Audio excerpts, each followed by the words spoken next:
Imagine waking up in your own home, but nothing feels like yours anymore. The bread you bake is rationed, the songs you sing are censored, and the face you fear most is the one wearing a foreign uniform on your street corner. In Nazi-occupied France, survival wasn't just day by day, it was breath by breath. And yet, in the shadows, ordinary people risked everything to fight back.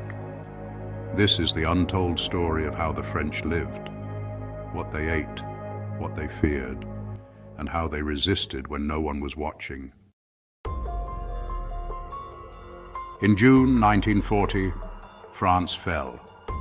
The German occupation didn't just redraw the map, it redrew daily life. Suddenly, familiar streets felt hostile. German patrols became as common as morning church bells. The French were expected to obey, smile, and stay silent. Posters told citizens what they could read. Curfews told them when to sleep. And the dreaded knock on the door could come at any hour.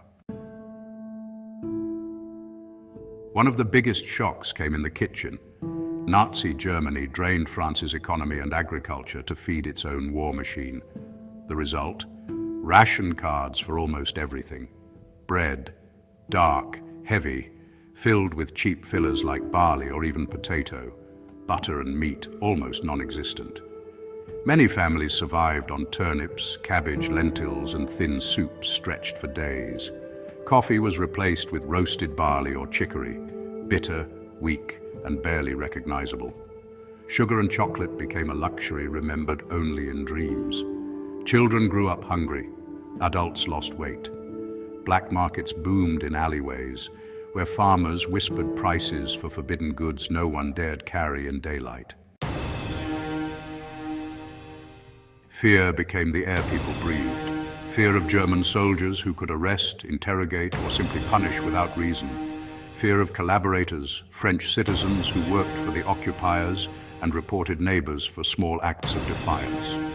Fear of the Gestapo, whose arrival in a town meant that someone would vanish. Even conversations in cafes became strategic, quiet, coded, or avoided entirely.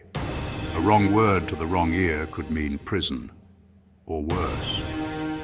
Citizens learned to read faces, measure footsteps, and sense danger the way animals sense storms. In occupied France, lying became a survival skill. Families hid forbidden radios under floorboards to hear the BBC. Farmers buried grain or livestock to avoid German seizure. Students smuggled banned pamphlets inside school books. Every smile given to a German soldier could hide disgust. Every casual walk down a street might conceal a secret mission. Ordinary life became a stage, and everyone was acting. But the most extraordinary part of life in occupied France wasn't the hunger or the fear. It was the courage that grew out of both. The French resistance was not just soldiers or spies. It was shopkeepers, mothers, priests, teenagers, anyone who refused to accept silence.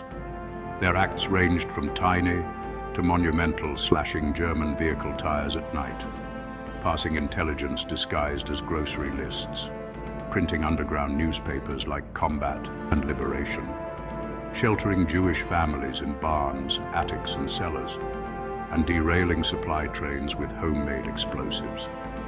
Resistance fighters risked death with every step. Many didn't live to see liberation, but without them, Nazi control might have lasted far longer and been far darker. Not all resistance was celebrated. Some villages paid tragic prices. Entire communities were burned, executed, or deported for suspected sabotage. Yet even knowing the consequences, the movement grew. Because in occupied France, defiance was more than rebellion. It was identity. When Allied forces finally pushed into France in 1944, crowds filled the streets with tears, flags, and the smell of fresh bread. But the scars remained.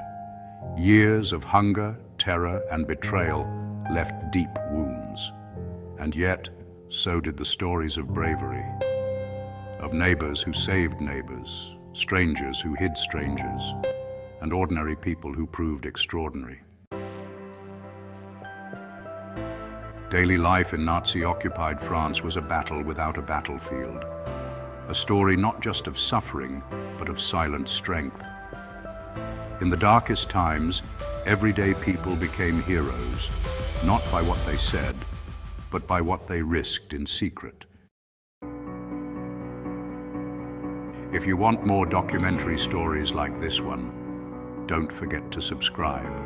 And as always, history is only forgotten when we stop telling it.